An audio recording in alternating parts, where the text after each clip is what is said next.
क्या हो अगर मैं कहूँ कि जगन्नाथ जी की मूर्ति आधी रात को अपने मंदिर से बाहर निकलती है। ये सिर्फ कहानी नहीं, पुरी के एक सेवक की सच्ची गुप्त गवाही है। आज आप सुनेंगे वह रहस्य जो सदियों तक मंदिर की दीवारों में बंद था।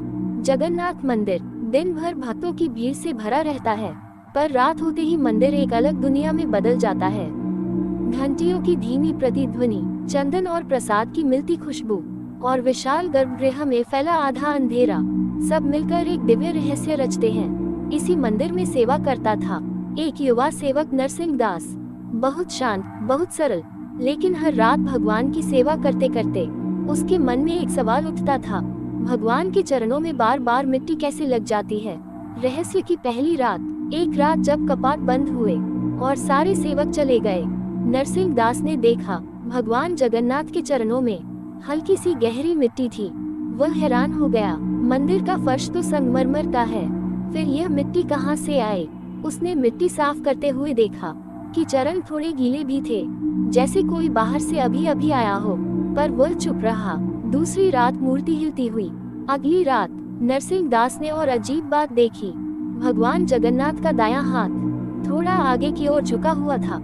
उसने सोचा, क्या मैंने सुबह ध्यान से नहीं देखा, या सच में भगवान ने हाथ हिलाया। उसकी उंगलियां कांप गईं, वह डर भी रहा था और रोमांचित भी। तीसरी रात पद चिन्ह। तीसरी रात औषधि दिया जलाकर जब वह सफाई कर रहा था, उसे मंदिर के धूल भरे कोने में छोटे छोटे पद चिन्ह दिखे। वे गर्भगृह से बाहर रसोई की ओर जा रहे थे। पद चिन्ह छोटे थे, जैसे किसी बालक के हों, पर उस रात मंदिर में कोई भी नहीं आया था। नरसिंह दास समझ नहीं पा रहा था, लेकिन उसने फिर भी किसी से कुछ नहीं कहा।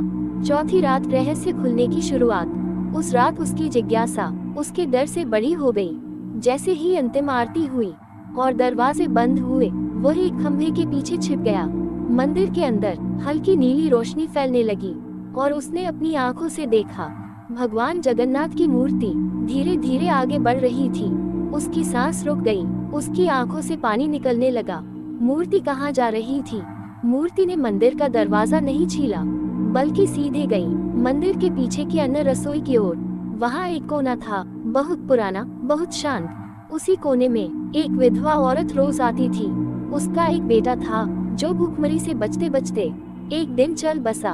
अब वह बुजुर्ग महिला हर रात बेटे के नाम पर एक कटोरी गर्म चावल बनाकर उसी कोने में रख देती थी। उसने कभी भोग नहीं कहा, बस इतना कहती, हे जगन्नाथ, इसे मेरे बेटे को दे देना। अदृश्य चमत्कार। और नरसिंह दास ने देखा, भगवान जगन्नाथ